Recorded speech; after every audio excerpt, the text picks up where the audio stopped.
Dr. Barnes is no longer with us, but we at the Foundation are committed to the decision he made to bring this world-class collection to a wider audience. He was emphatic. He gave the collection to be used for education, not to be a public gallery. That's clear, it's written everywhere. The only change that could save the Barnes was to build, to expand, and to move the collection to a more accessible location. He wanted to stay where it was. He wanted it to be a teaching institution. He didn't want anything to do with the city of Philadelphia because it was notoriously corrupt. Was it a violation of donor intent? It is, and it's one of the major ones in the history of American philanthropy. But the reason this is here is through manipulation of the political and legal system. This was a political fix from beginning to end. Even though the way that the foundation has now landed in Philadelphia has been decided by the courts, it's still not decided, I think, in everybody's mind.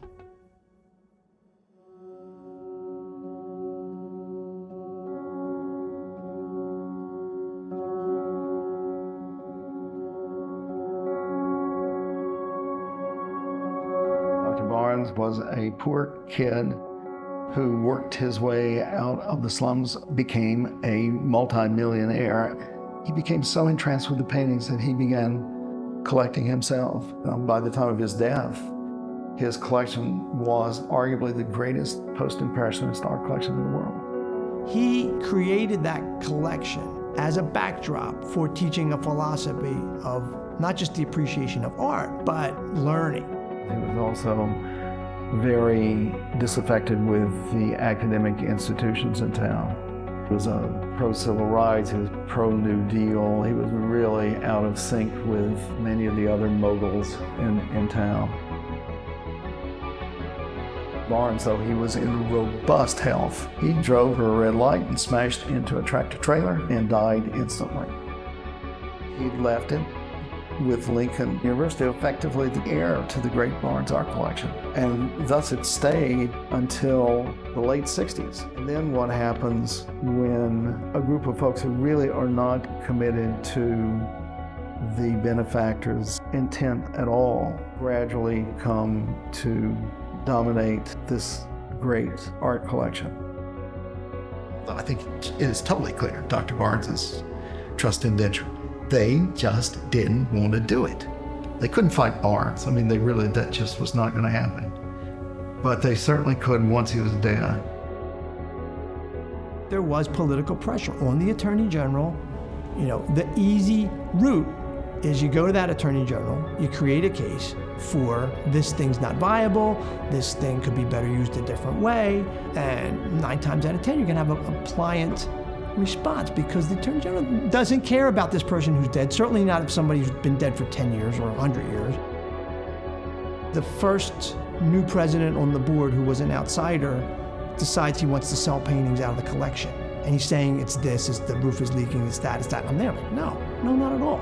The judge who had to make the decision caved. They decided, well, we're gonna let these paintings go on tour because we really need a new roof. That was a kind of a phony story. The great philanthropic institutions of Philadelphia were able to seize control of the Barnes in ways certainly completely counter to Dr. Barnes's original intentions. Front page of the New York Times that there were plans to move the Barnes after all these years into Center City, Philadelphia. Certainly had no intention of it being turned over to a museum. That was the last thought in his mind. He certainly did not want it moved into the city. He wanted it to stay where it was. He wanted it to be a teaching institution and a gallery. The document that protected what he wanted to do was ultimately completely tossed aside by the courts. There's nothing remaining of the indenture of trust that protected the use of the collection as an educational institution, nothing. Once you get down the road of it's okay to undo what one guy did, it's okay to undo what anybody did.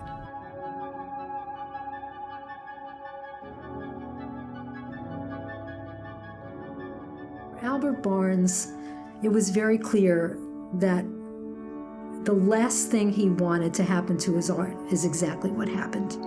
And he clearly worried about that outcome, but he couldn't have foreseen.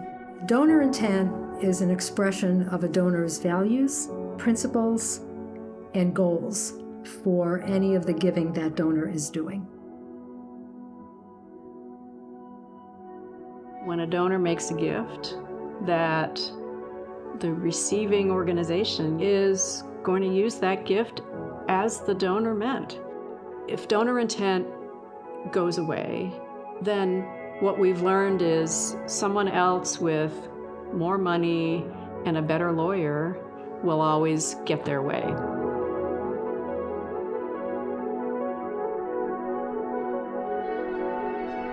It's what gives integrity not only to the actual gift being made at the time, but to philanthropy. So philanthropy is broad, it fills gaps, and it meets needs. And a lot of public systems we take for granted today started as someone acting on their moral imagination. We've all built something we care about, and it's reflective of our individual identity. And so we somehow want to see that honored.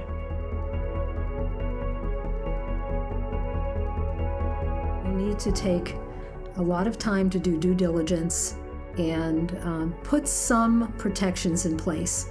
Here was a man who grew up poor, but who was able to become a self-made entrepreneur, one of the most successful art collectors in the United States.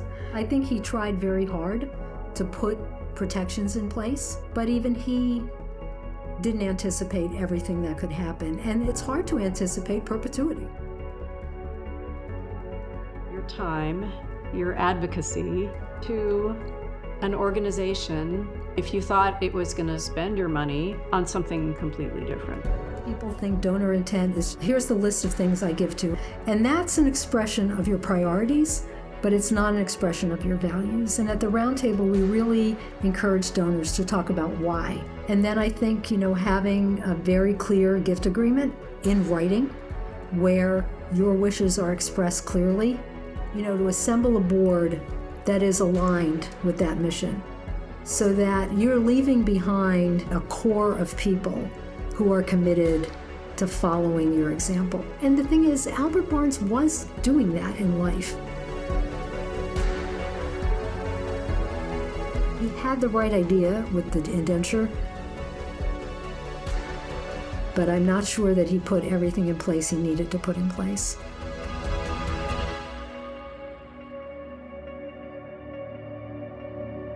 There was so much of Albert Barnes that went into collecting that art and then creating the atmosphere where people could enjoy it.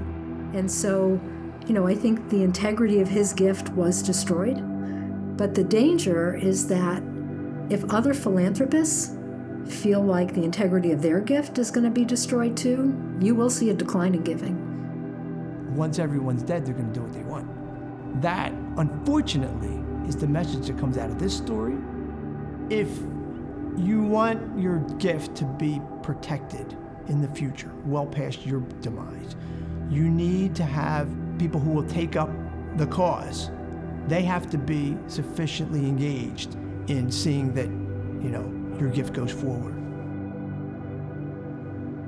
Lots of complicating factors at work in the Barnes case. He really was so sure he was right, and he wanted to demonstrate that. But sadly, the ways that he went about trying to build his legacy ended up making it even harder to leave a legacy.